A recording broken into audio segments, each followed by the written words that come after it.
ایک اور مطالبہ کیا جاتا ہے، وہ کیا کیا جاتا ہے کہ پردے سے چھٹکارا، ہمارے اوپر پردے کا بوجھ نہیں ہونا چاہیے، ہم آزاد ہیں، میرا جسم میری مرضی۔ مرد کا جسم مرد کی مرضی نہیں ہے، اس بیچارے نے کبھی نہیں کہا کہ میرا جسم میری مرضی۔ اور عورت کا جسم عورت کی مرضی کیسے ہو سکتی ہے؟ ذرا کر کے تو دکھائیں۔ سر درد ہو، تم اللہ کی مدد کے بغیر، اللہ کی شفا کے بغیر سر درد ٹھیک نہیں ہوتا۔ میرا جسم میری مرضی، اگر جسم کی ہڈی ٹوٹ جائے اللہ کی مرضی کے بغیر جو ہے وہ ہڈی کا درد ختم نہیں ہو سکتا۔ ایک یہ آنکھ ہے، اسی میں نبینا پن ہو جائے تو مرضی کا پتہ چل جائے، اور ٹھنڈے اور گرم پانی میں جو ہے وہ استعمال میں اپنی مرضی کا جو ہے وہ پتہ چل جاتا ہے۔ جو پردہ ہے وہ اسلام نے ایک تحفظ دیا ہے، اس تحفظ نے مکمل طور پر فرمایا کہ والذین یرمون المحصنات المؤمنات، جو لوگ کسی بھی عورت کو، نیک خواتین کے اوپر تہمت لگاتے ہیں کہ لہم عذاب عظیم فرمایا، دردناک عذاب فرمایا، بڑا عذاب فرمایا۔ اور فَإِن لَّمْ يَأْتُوا بِأَرْبَعَةِ شُهَدَاءَ، اگر یہ لوگ خواتین کے اوپر تہمت لگائیں گے اور یہ شہداء گواہ لے کر نہیں آئیں گے تو پھر ان کو تہمت کے جو ہے کیا لگیں گے؟ کوڑے لگیں گے، 80 کوڑے لگائے جائیں گے۔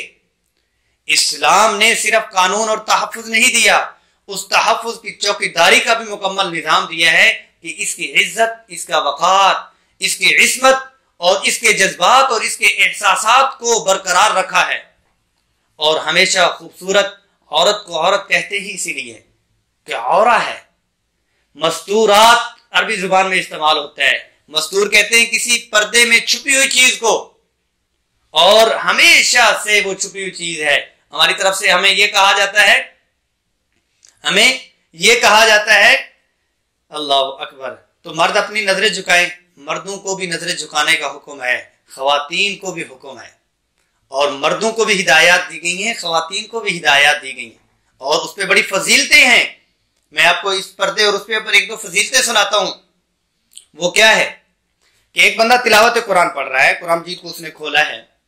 تو جتنی دیر وہ تلاوت کرے گا اتنی دیر اللہ کی رحمت اس کے اوپر برسے گی، کیونکہ وہ اللہ کی عبادت میں ہے۔ ایک بندہ اللہ اکبر کر کے نوافل پڑھتا ہے یا فرض نماز کی ادائیگی کرتا ہے، تو جتنی دیر وہ اللہ کے حکم میں رہے گا تو اتنی دیر اللہ کی رحمت اس کے اوپر برستی رہے گی۔ ایک شخص ہے، وہ روزے سے ہے، روزے والا اللہ کی عبادت میں ہے، وہ گاڑی ڈرائیو کر رہا تب بھی اللہ کی عبادت میں اللہ کی رحمت اس پہ برس رہی۔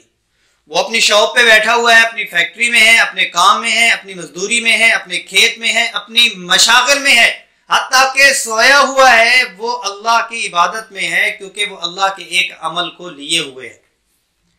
ایسے ہی ایک خاتون جب اپنے اوپر پردہ کرتی ہے تو اللہ کے حکم میں آ جاتی ہے، وہ کالج پڑھنے جا رہی ہے تو اللہ کے حکم میں اللہ کی رحمت اس پہ برس رہی ہے، وہ یونیورسٹی میں پڑھ رہی ہے، وہ پردے میں ہے، اللہ کی رحمت اس کے اوپر برس رہی ہے، وہ کلاس میں بیٹھی ہے، کوئی سا سبجیکٹ پڑھ رہی ہے لیکن اللہ کے حکم میں ہے، اللہ کی رحمت برس رہی ہے، وہ سفر میں ہے، جتنے گھنٹے وہ سفر کر رہی ہے، جیسے تلاوت کرنے والا، نماز پڑھنے والا، روزہ رکھنے والا، اللہ کے حکم میں اللہ کی رحمت برستی ہے، ایسے ہی ایک خاتون جب پردے میں ہوتی ہے تو وہ بھی جہاں جہاں سے گزرتی ہے یا جہاں جہاں وہ بیٹھتی ہے، جس مشاغل میں ہوتی ہے، وہ اپنی 8 گھنٹے کی ڈیوٹی میں پردے کا اہتمام کرتی ہے، تو 8 گھنٹے اس کے اوپر اللہ کی رحمت برس رہی ہوتی ہے، کیونکہ وہ اللہ کے حکم کی پاسداری کر رہی ہوتی ہے۔ تو پردے کے اوپر تو اتنی فضیلت ہے، اور اسی میں تو عزت ہے۔ اگر اپنے سماج کو دیکھتے ہوئے، ہم رہن سہن کو دیکھتے ہوئے، کہ سب سے زیادہ سکون کن کو ملتا ہے جو پردے دار ہوتی ہیں، سب سے زیادہ وقار اور عزت انہی کو ملتی ہے جو پردے دار ہوتی ہیں۔ تو ایک پہلو اور میں کہہ دیتا ہوں اس پہ،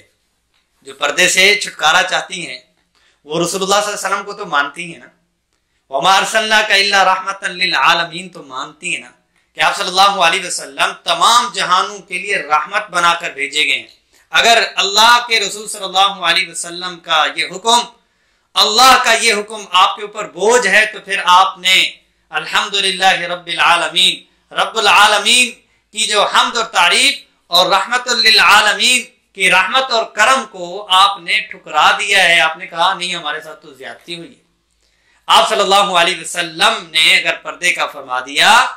اللہ جل جلالہ نے پردے کا فرما دیا، تو اس سے کیا پتہ چلا کہ یہ عین فطرت کے مطابق عین رحمت اللہ جل جلالہ کی طرف سے، یہ رحمت ہی رحمت ہے.